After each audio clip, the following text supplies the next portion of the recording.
अज्ज सफला कास्ती है और इसकी कथा शुरू करने को पहले एक बारी बड़े प्रेम ते भक्ति भाव कन्नै बोलो नारायण भगवान की जय। एकादशी माता की जय। कुंती पुत्र धर्मराज युधिष्ठिर बोले हे भगवान कृपा करिए तुस मिगी पोश म्हीने दी कास्ती दा नां ते एह्दा महात्म सनाओ। भगवान आखदे इस कास्ती दा नां सफला कास्ती है ते एह् पौ म्हीने दे कृष्ण पक्ष च औंदी है। भगवान आखदे इस कास्ती गी नारायण भगवान दी पूजा करनी ते ऋतु अनुसार फल जरूर चढ़ाना और दीपदान करना ते इस बरत ते जागरण दा फल केईं साल तपस्या करने दे बराबर है। फिर एह्दी कथा सनांदे कि पराने समें च इक चंपावती नगरी च इक महिषमान नांऽ दा राजा राज्य करदा हा। ओह्दे 4 पुत्तर हे ते जेह्ड़ा सारें कोला बड्डा पुत्तर हा लोमाक ओह् बड़ा पापी दुराचारी हा।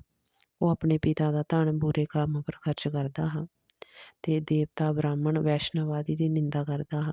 जिसलै राजे गी पता चलेआ ते उन्न उसी अपने राज्य चा बाह्र कड्ढी ओड़ेआ ते सारें ओह्दा त्याग करी ओड़ेआ ते ओह् फिर जंगल च रौह्न लगी पेआ ते ओह् जंगल भगवान गी बड़ा प्रिय हा। ते सफला कास्ती आने पर लुम्पक गी कुछ बी खाने गी निं मिलेआ ते उन्न थल्लै डिग्गे दे फल चुने ते पीपल दे वृक्ष दे थल्लै रक्खियै आखेआ हे भगवान इसी तुस गै खाओ ते उसी भुक्खे रौह्ने कन्नै रातीं नींदर बी हैनी आई ते ओह्दा जागरण सहित कास्ती दा बरत होइया ते ओह्दे समस्त पाप नश्ट होई गे ते सवेरे दिव्य घोड़ा सुंदर वस्तुएं कन्नै सज्जे दा सामनै आई गेआ ते आकाशवाणी होई कि तूं अपने राज महल च बापस चली जा।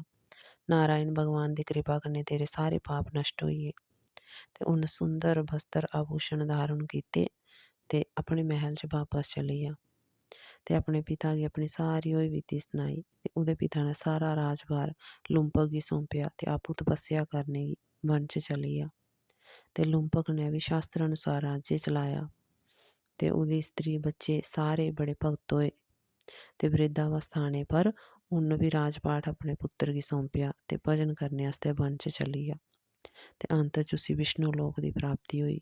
भगवान आखदे जेह्ड़ा कोई एह् कथा पढ़दा सुनदा जां सनांदा ऐ उसी अश्वमेघ यज्ञ दा फल मिलदा ऐ। बोलो विष्णु भगवान की जय। एकादशी माता की जय।